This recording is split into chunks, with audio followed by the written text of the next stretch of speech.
guys আপনাকে জগরতে বৌমা চলে এসে বিদেশে এখন অনেকেই কইবেন আপনি টাকা পয়সা নাই বিদেশে গেলেন কেমনে টাকা পয়সা নাই হাতে কি হইছে গয়না গাড়ি আর জমি জমা যা ছিল সব বেশি বিদেশে আইছি কারণ পাশের বাসার শ্রমিকদের বউ বিদেশে আইছে আমি না আইলে আবার কেমন দেখায় না ব্যাপারটা যাই হোক চলেন আমি বিদেশটা দেখাই দেখেন বিল্ডিং ডি উঠাইছে কেমনে মনে হয় যেন একটা লাগে একটা গিট্টু মেরে থুয়ে দিছে ওমা এতগুলো বিল্ডিং অথচ একটা কারেন্টের তার ঝুলাই নাই বিদেশে যাইয়া মানুষে যে চাপ আমার এখন বুঝতেছি এগো কারেন্টের সংযোগ নাই ডিশের সংযোগ নাই ওয়াইফাই লাইনও দেই নাই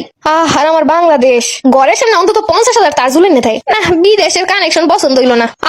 কি বিল্ডিং এ বানাইছে হাতি বেহাইও গেছে দেখতে তো নতুন এলাহানি না এ দেশের ইঞ্জিনিয়ারও ভালো না এখানে যদি বাংলাদেশ হইতো সাইড পেশে সাইড নাকেলা বাসখারের ফাউন্ডেশন ডালাই মেলে দিয়ে দিত এত বড় একটা বিল্ডিং এর জুট কেন রয়ে যেতে আরে বিদেশ এই বিদেশের গুণগান মানুষে গায়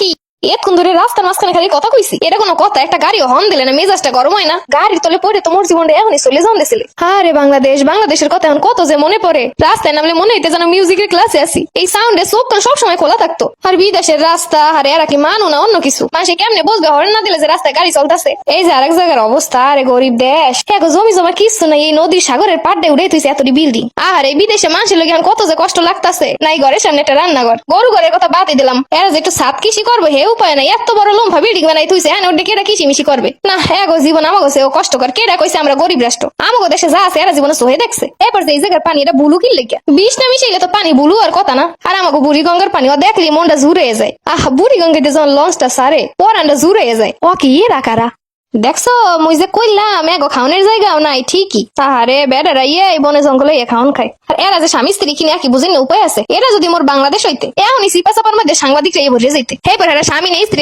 প্রমাণ দিয়ে এবার খাওয়ান লাগতে আর স্বামী স্ত্রী না হইলে নিউজ হয়ে যেতে 50,000 নিউজে না এগো সিকিউরিটি ব্যবস্থাও ভালো না আহারে এগো খাওয়ান লনে কত কষ্ট এগো কষ্ট দেখে মন চায় সবগুলোর বাংলাদেশে লইয়েছে না মনটাই কইতাছে এবারের বউ এ মাতারি হইতেই পারে না নিজের বউ যদি ওই তাহলে কত ডাক্কে ঢুকে লইতে আর আমগো দেশে বউরে থ্রি পরে লইতে কেটা দেখবি দেখ এটা আমার বউ না এখানে সন্দেহজনক মনে হইতেছে বাবা তাড়াতাড়ি যাই নাইলে আবার আমার সন্দেহ করবে মানুষে অসবানাল হরে কি উমা এখানের মাতারি দিয়ে কাল দলা এত ভালো কথা কিন্তু মাতারি ওক কাটা নাকি হুনসি পূর্বপুরুষটা খাইয়ে গেছে না এগো দেশে এখন উন্নত হইতে পারলে না মগো দেশে কবে শেষ হয়ে গেছে এগুলোর চল আর এই দেশে এখনো মাতারিরাও খায় কিন্তু হ্যাঁ তো বুঝলাম মুই এগো পাশে বমু কেমনে হেরা যে দলা মুই এগো পাশে বইলে মরে দিতে হইবে পাইলার তুলি এগো পাশে না বইলে মারাক জায়গায় বমু কি এইটি কি খাউন দিয়ে গেলে আরে আলিশের দেশ এমন আলিশা ছাগলটা কাট দিয়ে রান্ধনের ক্ষমতা নাই